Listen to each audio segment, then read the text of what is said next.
The Thunderbolts are now the new Avengers, just like in the movies.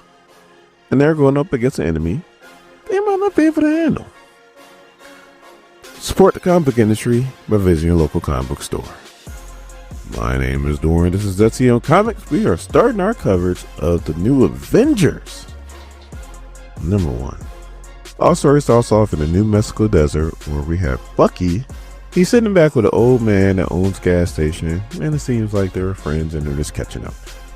Well, come to find out, this old man has been turning in anybody who doesn't support Dr. Doom. He's a snitch. And in Bucky's mind, snitches get their gas stations blown up with a Molotov cocktail. So all of a sudden, as he's walking away, somebody puts a Beretta straight to his temple and was like, "So, I heard you're a man called Revolution." And he goes, "No, the revolution started. Me, I'm just a Winter Soldier."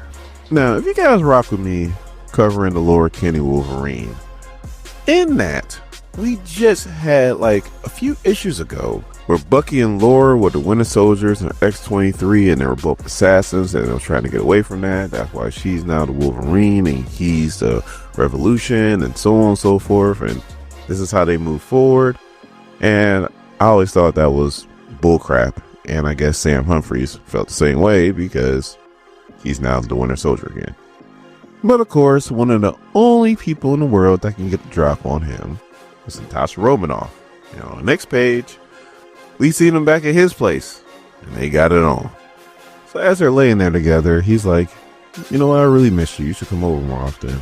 And she was like, "I would if you didn't live in a rusty soup can." And he goes, "What? This place is badass." And she goes, "Nobody's giving out awards for you living like a dirtbag." And he goes, "Well, I'm sorry, but the Four Seasons gun racks suck." So after all that, Natasha gets to the real reason why she's there. She wants to start a team. And Bucky immediately goes, "Oh no, I don't do teams anymore." So Natalie's giving him the mission specs on what's going on. And obviously he's like, "Well, if that's the case, call Cap, call Carol, call somebody." She's like, "They're busy." All right. Before we move on, let's gotta say one thing about Natasha Romanoff. Lord have mercy. The Lord is my shepherd. He know what I want. I understand Scarlett Johansson is happily married. If she ever gets divorced, before our first date, you gotta wear the curly redhead wig you had on in Iron Man 2. Anyways, back to the story. Bucky still doesn't want anything to do with this mission in Russia. And then Natasha has to let him know that, hey, there are 200 people missing from the surrounding villages. Once Bucky hears that, now he's in.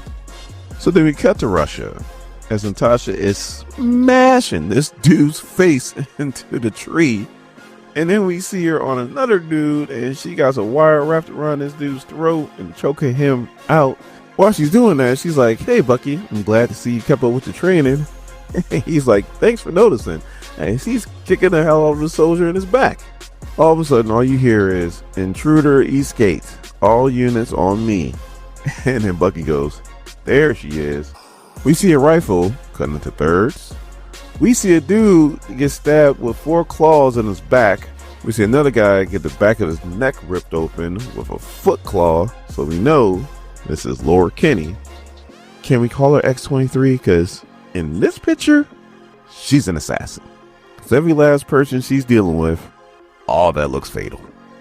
But then we do a flashback to New York, where Bucky is meeting with Laura, and he's doing the same thing Natasha did to him, trying to recruit her to the team.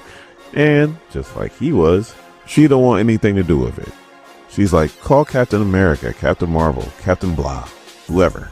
Now, the real reason why she doesn't want to join is because she doesn't consider herself a hero. The Avengers are heroes. And Bucky's like, "Look, this ain't that kind of group. Me, Natasha, you, it's 3 assassins. You can do the math." So, obviously, she joins. So then we go back to Russia. Laura's still killing all these Russian soldiers. Bucky's like, "She's damn impressive." Natasha's like, "She is, but right now we need to focus." They find a hangar. They beat up the soldiers outside. They open it up, and they find all the villagers. So Natasha starts speaking in Russian to get everybody out of there. Bucky grabs one of the girls to kind of take a look at her. She got 4 crazy looking eyes. And then Bucky remembers back when he was experimented on when they made him the Winter Soldier. Now Bucky's really pissed, and he's like, whoever's behind this, it's going to pay. So as they walk into this building, once they grab Laura, there's this big, huge storm structure inside, and it has 7 doors. And all of a sudden somebody says, hello, hi, welcome. And we see it's the Jackal. And Bucky's even like, hold on, time out.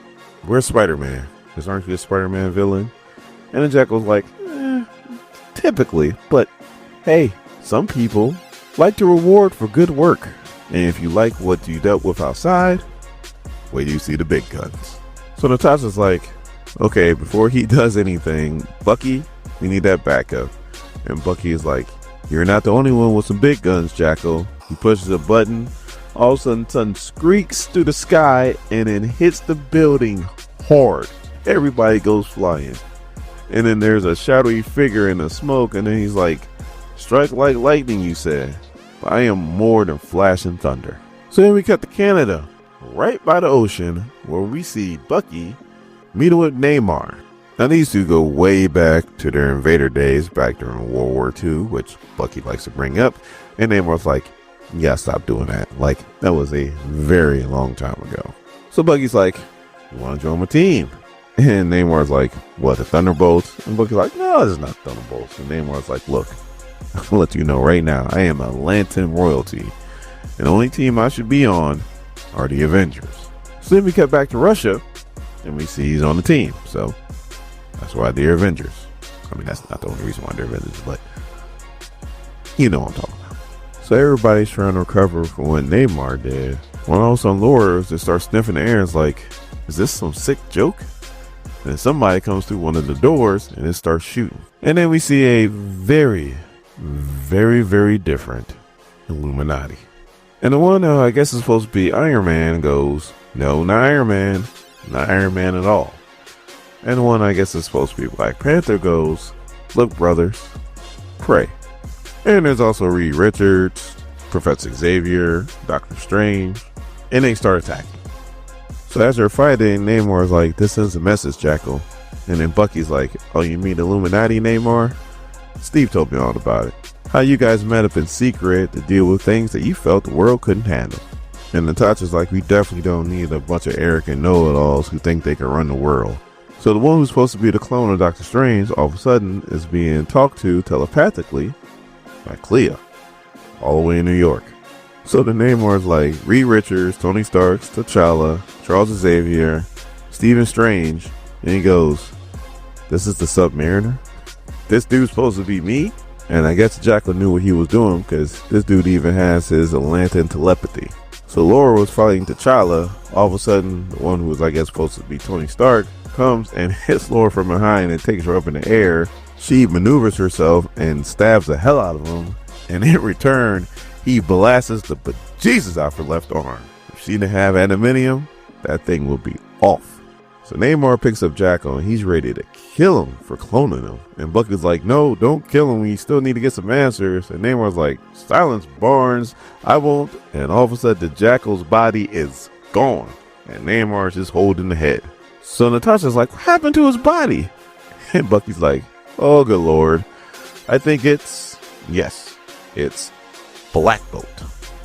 And this Black Bolt doesn't know how to keep his mouth shut because he just lets out a huge sonic scream saying his name, which blows everybody away. And the civilians who are trying to get away, who are pretty far away at this point, get caught up in the blast too.